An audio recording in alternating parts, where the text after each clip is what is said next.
안녕하세요. 저는 정말이지 이러다가 순식간에 죽을 수도 있다는 생각을 하니 아찔하면서 무섭게 다가오더라고요.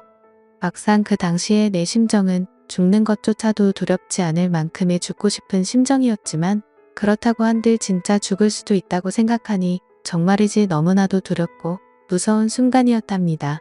그때가 아마 지금으로부터 30년 전 일일 거예요. 당시에 30대 중반이었던 전 혼자서 겨울 여행을 떠났던 적이 있었어요. 당시에 결혼을 약속했던 사랑하는 사람이 배신을 하고 다른 여자와 결혼을 하는 바람에 저는 정말이지 모든 게 끝난 것처럼 죽고 싶은 심정뿐이었죠.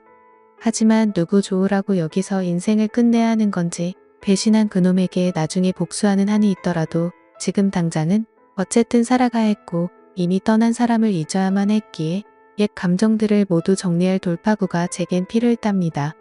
아무것도 할 수 없을 것만 같고 하늘이 무너져 내린 것만 같았던 제가 당시에 무작정 여행을 떠나게 된 것이었죠. 말이 좋아 여행이지 죽지 못해 떠났던 아주 쓰디쓴 여행이라 여겨지네요. 10년이라는 연애가 물거품이 돼버린 채 그놈은 다른 여자와 결혼을 하고 나를 배신했던 그놈을 잊기 위해 저는 겨울 여행을 그렇게 떠났네요. 도시에서만 살던 제가 시골로 여행을 가는 게 솔직히 당시에는 지금보다 쉽지 않았어요. 길도 잘 모르고 어디가 어딘지 정말 갈피를 잡을 수 없었으니까요. 요즘이야 뭐 검색도 가능한 스마트폰도 있고 내비게이션이 안내하는 대로 차를 타고 이동할 수 있다지만 진짜 당시만 해도 그런 것조차 하나 없으니 딸랑 지도 하나 보고 가던가 지나가는 행인에게 물어보고 가야 하는 게 현실이었으니까요.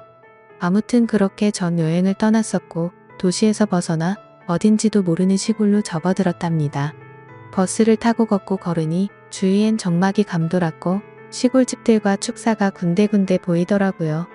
이렇게 정처 없이 도시에서 떠날 시골로 접어드니 소똥 냄새가 가득한 게 정말이지 외인 도시가 아닌 시골이구나 싶었습니다.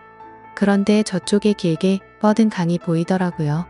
그 강이 당시에는 어찌나 아름답던지 자연 안에서 흐르는 강을 보니까 그래도 조금은 지쳤던 몸과 마음이 풀리는 느낌이었습니다. 저는 강줄기를 따라 걷기 시작했어요. 강원도 북쪽 산골이라 그런지 만년설처럼 주위엔 소복히 눈이 쌓인 하얀 산들이 보였고 강줄기는 길게 뻗어 있으니 그 길을 걷는 것만으로도 정말 힐링이 많이 됐죠.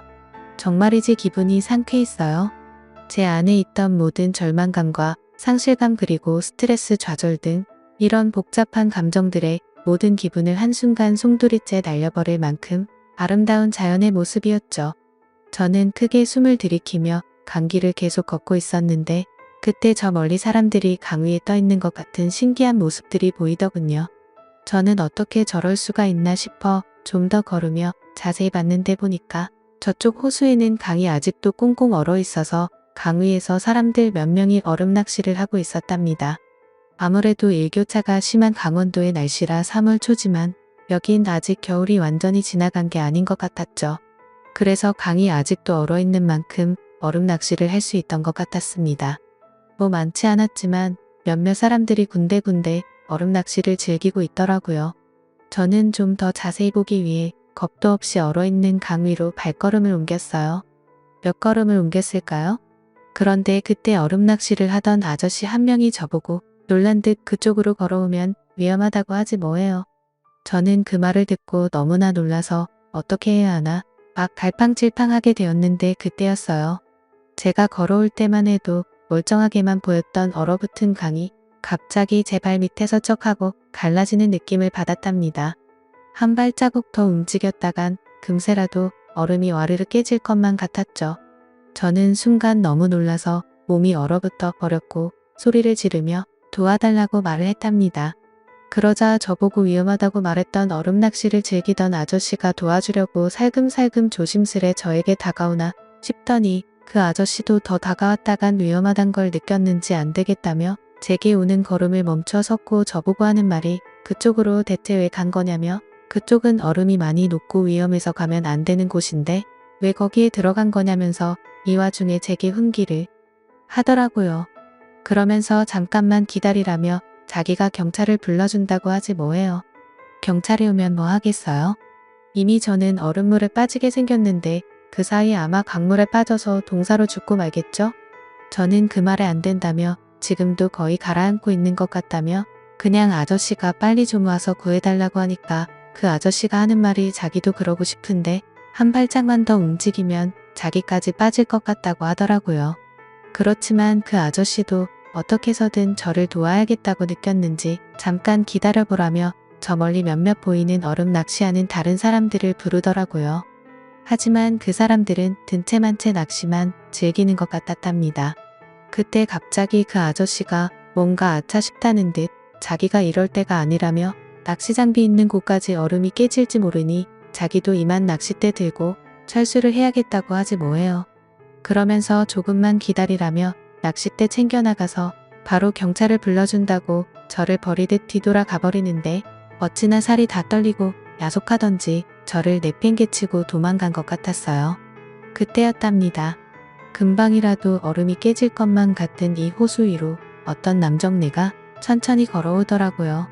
당시에 완전히 패닉 상태여서 얼굴은 제대로 못 봤지만 아무튼 건장해 보이는 남정네가 제가 있는 곳으로 우회하듯 돌아 천천히 오면서 제게 소리를 지르며 정신 똑바로 차리고 아래를 보면서 얼음이 덜 녹은 곳으로 천천히 나오라고 하는데 저는 발이 움직이지 않았어요.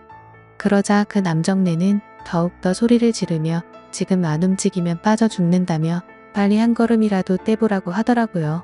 그래서 용기를 내어 한 걸음 움직였는데 다행히도 얼음은 깨지지 않았답니다. 저는 천천히 그 남정네가 말한 대로 한 걸음 한 걸음 호수 바깥쪽으로 발을 옮겼고 드디어 세 발자국 정도만 움직이면 호수 바깥으로 빠져나갈 수 있었어요.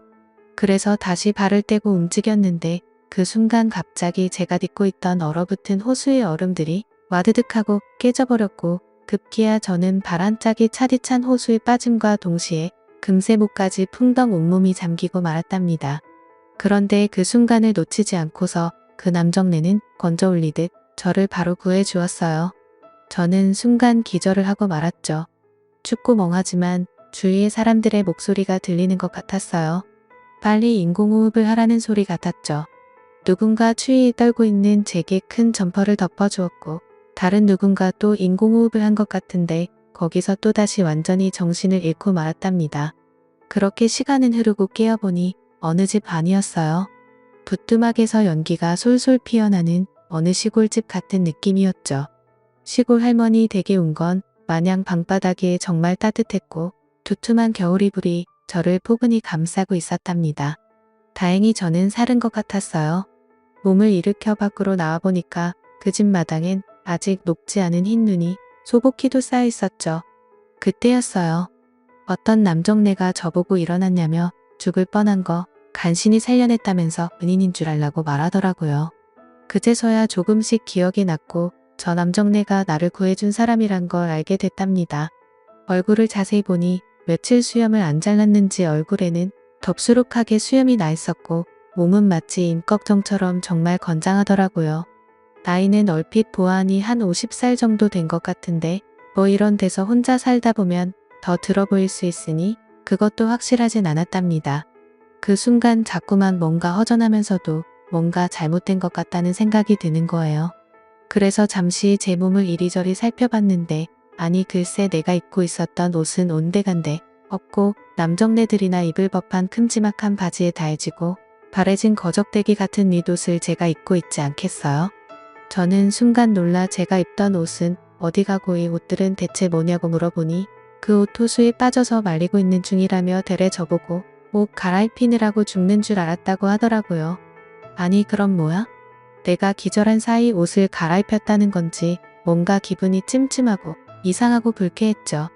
그래서 저는 언성을 높이며 아저씨가 뭔데 왜 생판 모르는 남의 옷을 갈아입히냐고 따지듯 말하니 그럼 얼어 죽으라고 놔두냐며 엉동설 안에 간신히 물에 빠져 죽을 뻔한 거 살려냈더니 지금 보따리 내놓으라는 거냐면서 살짝 언짢은 듯 언성을 높이지 뭐해요.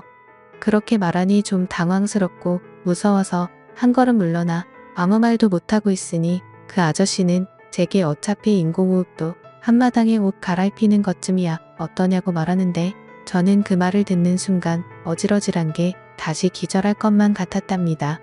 저렇게 우락부락하고 수염이 가득한 남정네에게 인공호흡을 받았다니 정말이지 충격 그 자체였어요. 안 되겠다며 어쩌라고 하면서 이제 가겠다고 하니까 지금 시간이 몇 시인데 가냐며 차도 다 끊겼고 지금 나가면 시골이라 깜깜하다고 말하지 뭐예요. 그 말을 들으니 또 막상 여기서 나갈 수도 없는 노릇이고 그냥 내일 아침까지 있기로 했답니다. 그렇게 이곳에 갇히듯 있는데 얼마 뒤 이 남정네가 죽을 쏘아왔더라고요. 그 모습을 보니 아까와는 다르게 왜 이렇게 자상해 보이던지 뭔가 이 남정네를 보는 제 시선이 확 달라지는 기분이었어요. 저는 그 남정네가 쑤어준 죽을 먹으면서 저를 배신하고 떠난 그 자식을 생각하니 화도 나고 기분이 우울해서 또다시 울음이 나더라고요. 그래서 저도 모르게 죽을 먹으면서 펑펑 울었답니다. 그랬더니 이 남정네가 아무 말 없이 손수건을 전해주지 뭐예요. 그 손수건을 받아들고 제 뺨에 흐르는 눈물을 닦았답니다. 그렇게 눈물을 닦고 있는데 뭔가 냄새가 나는 거예요. 이상하다 싶어서 남정네가 전해준 손수건을 자세히 보니 이건 손수건이 아니라 글쎄 발수건 같았어요. 때가 꼬질꼬질 정말 지저분했거든요. 아무튼 갑자기 술이 땡겨서 술 없냐며 술 좀 마셔야겠다고 하니까 남정네가 그럼 기다리라고 하면서 술상까지 봐오더라고요. 그렇게 한 잔 두 잔 먹고 있는데 남정네는 제가 마시는 걸 쳐다만 보지 뭐예요. 그래서 제가 이 남정네에게 왜 그쪽은 안 드시냐고 말하며 술 안 좋아하시냐고 물어보니 그게 아니라 자기가 술 마시고 취하면 어떻게 될 줄 알고 그러냐며 술은 그냥 저 혼자 마시라고 하지 뭐예요. 그 말을 들으니 이 남정네 제법 남자 같더라고요. 저는 뭔지 모를 용기가 생긴 건지 아니면 이 남정네를 완전히 신뢰를 하게 된 건지 이 남정네에게 대뜸 괜찮다면서 그러지 말고 그냥 술 친구하자며 같이 술을 마시게 됐답니다. 한 잔 두 잔 따라 마시던 도중 저는 취했고 필름이 끊긴 것 같았어요. 아침에 일어나 보니 남정네는 온데간데 없고 저만 혼자 큰 겨울이불 덮고서 잠을 잤더라고요. 기지개를 펴고 마당으로 나와보니 남정네가 한 손에 큰 장닭을 들고서 저보고 대뜸 닭 잡았다며 백숙 해줄 테니까 이거 먹고 가라고 하지 뭐예요. 그 말을 들으니 왜 이렇게 또 다정해 보이던지 행동은 백정 같고 임꺽정 같은데 뭔지 모르게 또 자상한 모습이 보이더라고요. 남자한테 배신당해서 다른 남자는 못 만날 것 같았지만 솔직히 저 남정네가 호감이 가는 남자로 보였어요. 그 이후로 어떻게 됐냐고요? 그냥 그 집에서 더 머물러도 되냐고 살며시 물어보니 남정네는 저보고 일만 하면 괜찮다면서 그렇게 그 집 일을 거들어주며 일주일을 더 보냈죠. 남들 눈이 무섭긴 했지만 그 남정네는 마치 자연인처럼 시골 중에서도 인적이 드문 산골에서 혼자 집 짓고 사는 사람이라 마을 사람들과의 교류도 적었답니다. 그러고 보니 그 남정네 완전 자연인 그 자체였던 것 같아요. 드디어 일주일의 시간이 끝났고 저도 마음의 정리가 거의 다 되었답니다. 마치 이 남정네 집에서 몸과 마음을 힐링하며 나를 돌아보는 계기가 된 것 같았어요. 그렇게 이 남정네에게 인사를 하고 나오려고 하는데 일주일이라는 짧다면 짧은 시간 동안 어느새 내가 저 남정네를 사랑하게 된 건지 저도 모르게 짐 챙기고 떠나려던 도중 알아감고 말았죠. 그랬더니 남정네가 무안했는지 차시간 늦겠다며 빨리 움직이라고 하지 뭐예요. 그 말이 왜 이렇게 야속하면서 서운하게 들리던지 들고 있던 짐들을 다시 내려놓고 남정네에게 다가가 그만. 그 후 그렇게 그 남정네와 제대로 작별을 했답니다. 그 남정네는 한 번의 이혼이 있었고 아픔이 있었다고 해요. 제가 그 남정네랑 뭐 더 잘해볼 수도 있었겠지만 우리의 인연은 딱 거기까지였던 것 같네요. 저는 그 남정네와 시간을 보낸 뒤 여기로 다시 또 오겠다고 했지만 도시로 돌아와서는 도시 생활에 바쁜 나머지 그 남정네를 잊고 살았거든요. 지금은 저 또한 결혼해서 애 낳고 잘 살고 있지만서도 그 남정네는 세월이 흐른 만큼 이젠 할아버지가 다 되셨겠네요. 나중에 우연이라도 죽기 전에 꼭 한번 보고 싶은 마음이 든답니다. 제게 있어 정말 은인이었던 남정네였으니까요. 이번 사연은 여기까지입니다. 감사합니다.